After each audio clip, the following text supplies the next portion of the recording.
संतान मंडळी, माझ्या जीवनामध्ये हा जो माझा विकास झाला त्याला काय कारण माझा संचित. आता मोठा प्रश्न पडला.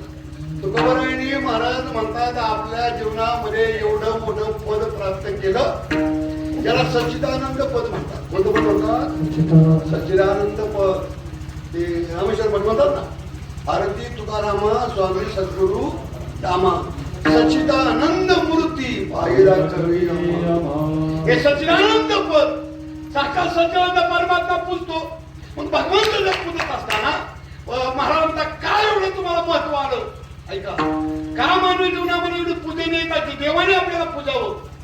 इथं घरातली बायको पूजी आपल्याला पूजिती आपल्याला नाही असं, पण ती पूजा उलटी असते, उतर पूजा असते. ती काय अशी चांगली पूजा कुणी असू, कोणची बायको असू, बुवाची असू दे नाही तर बाबाची असू दे, महात्म्याची असू दे, तिथं शानपणा करायचा ती आपल्या तिथं ती पूजा होत असते. आपल्याला ह्या पूजेची सवय लागली. महाराज देवाने आपल्याला पूजावर तुकोबाला बरं कशामुळे तुम्ही पूजता बघा. तुकोबाने स्वतः मोठेपणा घेतला नाही. मोठी माणसं स्वतः मोठेपणा घेतले. कोणतीही गोष्ट या खऱ्या गोष्टीला कारण काय असं दुसऱ्याला मोठेपणा देणं हे त्यांचं कर्तव्य असतं. तो दुसऱ्याला मोठेपणा देतो, दुसऱ्याला यश देतो, दुसऱ्याला मान देतो. महाराज म्हणतात त्याचा आपोआपच मान होतो. म्हणून कायम मानवी जीवनामध्ये आपण दुसऱ्याला मान द्यायला शिकलं. आपण मान घ्यायची आपल्याला काय लागली आहे, आम्हाला बोलणं तर पक्की लागली, सवय लागली मान घ्यायची. महाराज हार गळ्यामध्ये हार घातल्याशिवाय झोपच येत अशी मान. मग तुमच्या जीवनामध्ये ही पूजनीयता तुम्हाला प्राप्त होत असल्या कशामुळे संचित. तुकारामाने बुद्धीमध्ये हे संचिताने केलं. आता संचित म्हणजे काय हा मोठा प्रश्न. संचित म्हणजे कोणतं म्हणतात. तुकोबा येतं की संचित म्हणजे तरी काय त्याचा आपण थोडासा विचार करू. ऐका, आपल्या परंपरेमध्ये, आपल्या हिंदुस्थानात, आपल्या भारतामध्ये, आपल्या हिंदुस्थानाच्या प्रक्रियेमध्ये कर्म सिद्धांत मानला गेलेला आहे. कर्म सिद्धांतामध्ये 3 प्रकारची कर्म सांगितले. पहिलं कर्म म्हणजे क्रियामान. आपलं चाललं याला काय म्हणायचं, क्रियामान. क्रियामान म्हणून ते शिल्लक राहतं त्याला म्हणायचं संचित. आणि ते भोगायच्या टायमाला भोगायला ते त्याला म्हणायचं प्रारब्ध. काय म्हणतं कसं सांगू, सोपं सांगतो तुम्हाला. काय सांगतो, सोपं कसं काय. क्रियामान म्हणजे काय करणं. क्रियामान म्हणजे आवणी करणं, बिन्नी करणं, यागाणी करणं, यमक करणं, तमक करणं, तमक करणं, याला काय म्हणायचं क्रियामान. या टायणी करून जोडीपर्यंत 7वी पर्यंत काय चाललेले. मग क्रियामानामध्ये निर्माण होणारा फळ एकदम खाता का तुम्ही. 25 पुती भात झाला, 50 पुती भात झाला, एकदम भात करून जातो. काय करतो आपण ते साठवून ठेवतो. ते साठवून ठेवणं त्याला काय म्हणायचं संचित. आणि मग एकदा का जसं जसं जसं जसं गरज पडत तसं बांधातून थोडं थोडं थोडं थोडं काढणं याला काय म्हणायचं प्रारब्ध. मानवी जीवनामध्ये महाराज ह्या गोष्टी तुमच्या आमच्या पाठीमागे लागलेल्या आहेत. आज आपण सुखी आहोत त्याला कारण संचित आहे. आज आपण दुःखी आहोत त्याला कारण संचित आहे. आपण यशस्वी आहोत त्याला कारण संचित आहे. आज आपण अपयशी आहोत त्याला कारण संचित आहे. आज आमचा जन्म इथं झाला त्यालाही कारण संचित आहे. आणि आमचा ह्या दिवशी मृत्यू होणार आहे त्यालाही कारण संचित आहे. 6 गोष्टी कुणाच्या हातामध्ये, कर्माच्या हातामध्ये 6 गोष्टी. त्याच्यावरती ठरतं पुढे जन्म घ्यायचा. तो असं काही ठरत नाही महाराज. आपल्या हातात जन्म घेणं नाहीये. आपल्या हातात जन्म घेणं असं आपण गोठवून आलो नसतो. गोठ्यामध्ये बिलकुल आलो नसतो. अशी किती जण आहे कारभारी त्यांना पुरी पोरं नाहीत महाराज. नाही का, एका पूर्वी त्यांचं दिवस गेलं. पण एका पूर्वी दिवस गेलं. या काळात एवढा पैसे संपत्ती एकच ठिकडी आहे तिच्यावर दिवस झाला सगळं. नाही का, मग तिथं आपल्याला जन्म घेता आला असता. पण नाही, तुम्हाला तिथं जन्म घेता येणार. तुमच्या कर्मानुसार जन्म मिळणार. किती तुम्ही प्रयत्न करा तुमच्या कर्मानुसार यश मिळणार. किती तुम्ही प्रयत्न करा तुम्हाला तुमच्या नाही का ते असं एक लिहिलेलं असतं सुभाषित, समय से पहले और भाग्य से अधिक किसी को कुछ नहीं मिलता. किती प्रयत्न करा, किती धंदा करा, किती काय करा, किती काय करा. माझं महाराज आता 100 वर्ष वय झालं. 100 वर्षात 60 धंदे केले. आपला एकही काय नीट लागला. खूप प्रयत्न केला. येणार अनुभव मानतो काय खोटं धंदे करतो. पण ते नाही मला ते सगळं बुडालच. आलं बुडतात तुमच्या भाग्यामध्ये ते नाही. मग महाराज हे सगळ्या कर्माचा विचार महाराजांनी माझ्या संचिताने केलं. महाराज कारण संचिताशिवाय भोग नाही. माझ्या जीवनामध्ये ही अवस्था मला प्राप्त झाली त्याला कारण संचित आहे. पुन्हा आपल्या संचिताला एक धन्य मी मानील आपुले संचित. आता पुढचं ऐका. करा महाराज तुम्ही संचित म्हणता पण तुम्ही तुमच्या संचिताला धन्य म्हणता तरी कसं? आमच्या सामने तुमच्या जीवनात किती दुःख आली.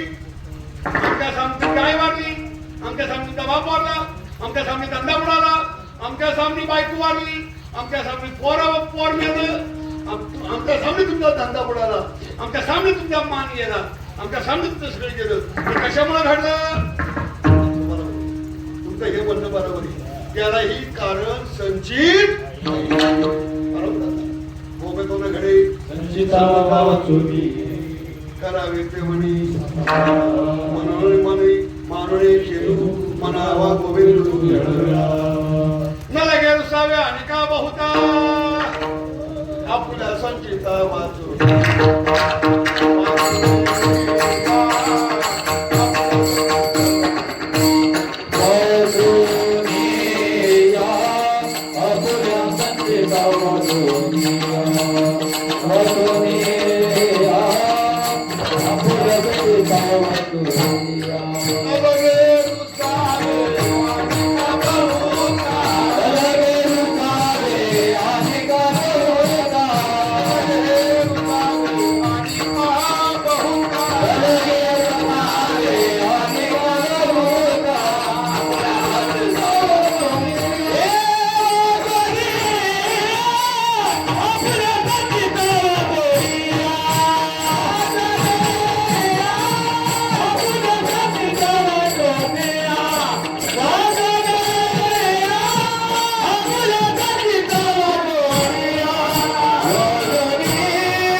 पण ह्या संचिताने भल्याभल्यांची तराई दिली. अहो इथं रामाला सोडलं नाही. इथं सीतेला सोडलं नाही. इथं कृष्णाला सोडलं नाही.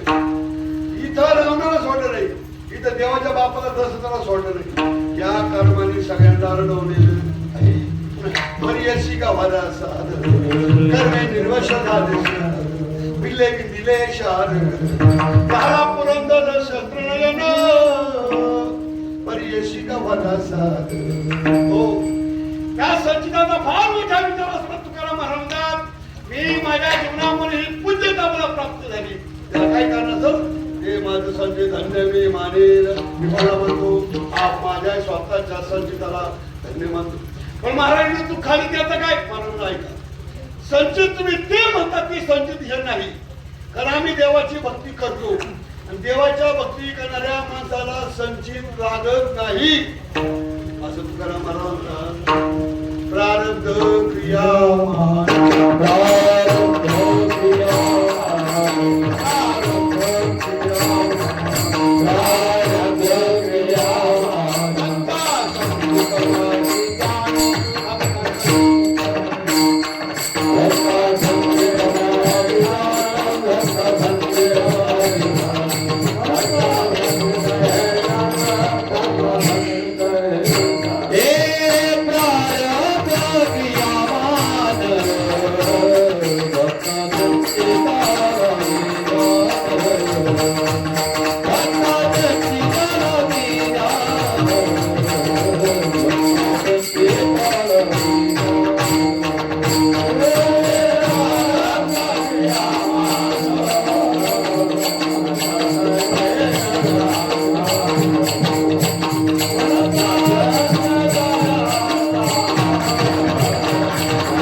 आमच्या संतांची सगळी संचित जळाली. काय झाली?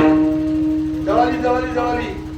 काय गोष्टी अशा असतात महाराज त्या गोष्टी जरी कायद्याच्या कचऱ्याच्या जरी असल्या तरी काही ताकद अशी असते का त्या ताकदीच्या पुढं दुसऱ्या कायद्याचं सुद्धा काही चालत नाही. सांगतो तुम्हाला, एका माणसाने खून केला. काय केला? खून केला. त्याला खेळच्या केस मध्ये कोर्टाच्या किशीमध्ये काय झालं? फाशी लागली. लगेच पुण्याच्या कोर्टात पुण्यावर खातानी का वोट लावून याला फाशी द्या. तिथं मुंबईला गेला. मुंबईला जाऊन त्यांनी पुन्हा तिथे काय लावली? केस लावली. तिथं अपील केलं. त्या मुंबईच्या हायकोर्टाने सांगितलं याला काय दिली पाहिजे? फाशी. शेवटी दिल्लीला गेला. पुढे गेला सुप्रीम कोर्ट. सुप्रीम कोर्टाच्या पुढे काय झालं? सुप्रीम कोर्टाने निकाल द्यावा याला फाशी. आता त्याला वाचायची शिकत आहे का त्याची? पण एक जागा आहे कोणती? मग मुर्मूबाई त्यांची द्रौपदी मुर्मू राष्ट्रपती आहे. मुर्मूबाई जर राष्ट्रपतीला अशी ताकद दिलेली आहे, चारही कोर्टाने निकाल विरोधामध्ये दिला तरी जर राष्ट्रपतीने ठरवलं तर त्याची सजा माफ होऊ शकते. तसा तुमच्या आमच्या जीवनामध्ये किती वाईट कर्म घडले असतील, पण एखादा काय देवाच्या मनामध्ये आला याला नीट करायचा. देवाच्या मनामध्ये आलं पाहिजे. एखाद्या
ज्याने आम्हाला दुःख होईल, ज्याने आम्हाला त्रास होईल, ती सगळी जळून गेली. आणि ज्या टायमाला आई बापा मिली, धंदा बुडाला, बायको मिली, पोर मिळत, त्या टायमाला ते फिटलं. काय झालं? आता जे संचित आहे ते शुभ संचित आहे. शुभ संचित, त्या संचिताने मला इथपर्यंत आणलं महाराज. शुभ संचित, संचित कसा असतो महाराज? आता तुका दिसत नाही. सांगा बरं, संचित ही वस्तू कोणाला दिसते का? शास्त्रामध्ये एखादी संचित एखाद्या माणसाला जीवनामध्ये तू खाल्लं तर तो माणूस सहज म्हणतो त्यांच्या जन्माचं पाप केलं होतं काय नव्हतं. याच्या जीवनामध्ये सुख आलं तर मग माझ्या मागच्या जन्माची आई वडिलांची चांगली काहीतरी पुण्याची असली. पण तसं तुम्हाला दाखवता येत नाही. त्याला अनुमानाने जाणायचं. त्याच्या जाणायचं अनुमानाने जाणायचं. महाराज माझा अनुमानाने जाणायचं. मी माझं संचित अनुमान म्हणजे काय? अनुमान म्हणजे कसं तिथं आग लागली काय नको. आता हे जरा काय आता रातच्यामुळे दिसल्या तू सांग दिसत नाही पण आग लागली काय झालं समजायचं दोर निघाला का समजायचं त्याला काय म्हणायचं एक प्रत्यक्ष प्रमाण असतं एक वाचन प्रमाण असतं प्रत्यक्ष प्रमाण प्रत्यक्ष प्रमाण एक वाचन प्रमाण आणि एक असं अनुमान प्रमाण अनुमानाने ओळखायचं महाराज म्हणतात की त्यांची वस्तू उपलब्ध नसली तरी अनुमानाने ओळखायचं आम्ही याला वाड्याला खेळायला असायचो ना वाड्याला शाळा शांडवायच्या बोडीला जर सकाळी उठून आंघोळीला गेलो आणि एकदम नदीला काय यायचं वाड्याचा पाऊस काय झाला समजायचं पुथुरला मोठा पाऊस झाला असला काय करायचा हनुमान कधी कधी हनुमान प्रमाण असतो हनुमान प्रमाण म्हणायचं आंधळून एक पावण्याला तरी चालू आंधळ पाहतो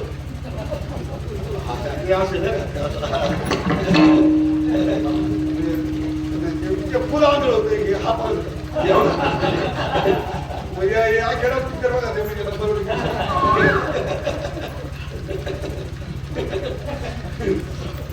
त्याला दिसत नव्हतं त्याला चालता येत नव्हतं आता काय करायचं पण ते त्याचं पाय मोठं होत आणि ते पांगळा वगैरे होता त्याला चालताच येत त्याला अंगाला रोड म्हणजे आमच्या गावाला जायचं गाड्या सप्ताही आपण दोघं जाऊ मग काय करत त्या आंधळ्याकडे पांगळ्याने घातला पुढं दोघं निघालं रस्त्याने निघालं मी घालं गप्पा मारता मारता मारता एका गावाच्या बाहेर पावसाचे दिवस होतो भोपळं लागलं होतं महाराजा काय दुधी भोपळं काय लागलं होतं दुधी भोपळं आणि त्या गवरच्याकडे पांगळ्याचा काय घ्यायचं काय माहिती मला काय म्हणलं ए सुरदास त्याला सुरदास म्हणतात हे सुरदास म्हण काय इथं मला भोपळा दिसता थोडं संध्याकाळी भाजीला घ्यायचं का रे किती अरे मला काय भोपळं लागलं पार कुपान वाकले एवढं काय झालं भोप लागलं कोण म्हणते काय म्हणते माहिती काय कडू असतील काय असतील कडू असतील तुम्हाला हा ती साठी काही साठी शाळा म्हणायचं वाटक्या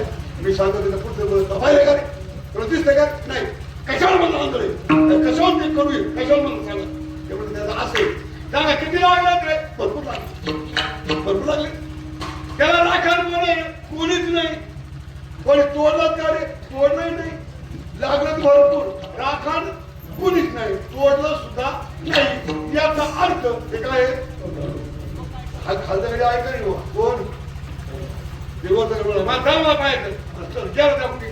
एक भोपळा घेतला थोडा चेता थोडा कडू रे आपण सांगत होतो पहिलं याला म्हणतात हनुमान प्रमाण काय म्हणतात हनुमान प्रमाण म्हणजे हनुमानाने एखाद्या फलबल न्यायाने त्याचं ओळखायचं महाराज म्हणतात माझं संचित बलवान आहे त्याला कारण आहे संचिताचे जे जे चांगली संचित असतील त्या फळानुसार ते ओळखायचे असतात जगतामध्ये एवढी लोक एवढे प्राणी आहेत पण आपल्यालाच मनुष्य देव यांच्या समजायचं आपलं संचित यांच्यापेक्षा चांगलं आहे कारण मनुष्य जन्माला पाप पुण्य संचित असावं लागतं तुकाराम महाराज मी संचित माझं चांगलंय मी मनुष्य जन्माला आलो नंबर 2 संचित माझं चांगलंय मी परमार्थी कुळा जन्माला आलो संचित माझं चांगलंय परत मला संचित मला संघ मिळाला संचित माझं चांगलंय काही संस्कार चांगले तर मला गुरु मिळाला संचित माझं चांगले मला नाम मिळालं संचित मला चांगले ते नाम शब्दापर्यंत आणि यासाठी तुला काय लागते पुण्य असावं मनुष्य जन्माला येण्यासाठी फार पुण्य असावं लागतं म्हणतात कारण पाप पुण्य करून जन्म येतो अनेक जन्माचं सुकृत असतं अनेक जन्माचं पुण्य असतं तेव्हा मनुष्य अनेक जन्म कोट्यानं कोटी नाना प्रकारचे तुम्ही पुण्य करावे लागतात तेव्हा मनुष्य देव प्राप्त होतो मला माझं संचित चांगली ते आम्हालाही मिळालं पण महाराज म्हणतात त्या संचितामध्ये सुद्धा फरक आहे त्याच्याकडे टक्केवारी काय जशी पोरं पास होतात तसं मी सारखे पास होतात काय काही किती टक्के पास होतात 35% काही किती टक्के पास होतात 40% काही किती टक्के पास होतात 50% काही 60% काही 70% काही 80% काही 90% काही 99% महाराज तुम्ही जन्म आम्ही जन्म आलो महाराज म्हणजे बरोबर आहे पण तुमची टक्केवारी म्हणजे 35% कारण तुम्ही निस्तन माणसाच्या जन्माला आले खाल्लं पिलं 2-4 पोरं जन्माला घातली संसार केला आणि केलं बसणं मनुष्य जन्माला येऊन एवढा सगळा नरदेह प्राप्त झाला. काय त्याला म्हणले, काय लोकांना नरदेह मनुष्य देह जन्माला आलो हे फार मोठं पुण्य असताना सुद्धा त्याचं महत्व आपल्याला कळालं. देवे दिला देह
मानव देह अल्लाने तुझं दिया खाया पिया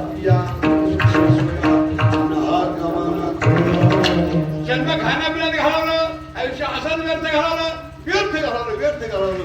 पण हे संचित होतं, फक्त तुकोबाला इतकं पॉवरफुल नव्हतं, धन्य संचित होतं. आपलं संचित धन्य नाही म्हणून आपण इथे भजन करीत नाही. महाराज ठीक आहे, महाराज माझं संचित याच्यापेक्षा पुढं काही लोकांचं संचित प्राप्त होतं. त्यांना चांगल्या कुळात जन्माला मिळतं, चांगल्या कुळात जन्म येतो त्याचा, त्यासाठी सुद्धा चांगलं संचित असावं लागतं. अशी कितीतरी माणसं महाराज कधी पोहनच्या पोटी जन्माला आली, साधूच्या पोटी जन्माला आली, संतांच्या पोटी जन्माला आली, पण महाराज म्हणतात इथपर्यंत पुण्य चांगलं होतं. पण संतांच्या पोटी जन्माला येऊन, साधूच्या पोटी जन्माला येऊन तरी त्यांनी परमार्थ केला नाही. संतांच्या पोटी जन्मासाठी लागणारं पुण्य आहे का नाही? आहे. पण महाराज म्हणतात त्याचं तेवढंच पुण्य आहे, फक्त कुठं चांगल्या कुळामध्ये जन्म घेणं, चांगल्या कुळामध्ये जन्म येत असतात, परमार्थ करत नाहीत. त्याचा अर्थ महाराज म्हणतात तिथे येऊन चांगलं कुळ त्याने वाया घालावं. काय घालावं? चांगलं कुळ वाया घालावं. नाव नाही सांगत तुम्हाला, किती पाहिजे महाराज माणसं. चांगल्या पोहांची पोरं हो, चांगल्या कुळा जन्म आली. मला एक दिवस सकाळ भेटला महाराज म्हटलं असो, अरे म्हणलं कुठं इकडं कुठं पाया चपला नाही काय नाही होता कुठं. मला स्टँडला पडलो होतं, तुला घातला माती चांगला कीर्तन करायचा बरं ना. चांगल्या कुळा जन्म नाव ना काही विचारलं तुला माती. चांगल्या कुळा जन्म आलं, चांगल्या कुळा जन्म येऊन ते पुण्य मला तेवढंच पुण्य ठरलं. ते पुण्य पुढे गेलेलं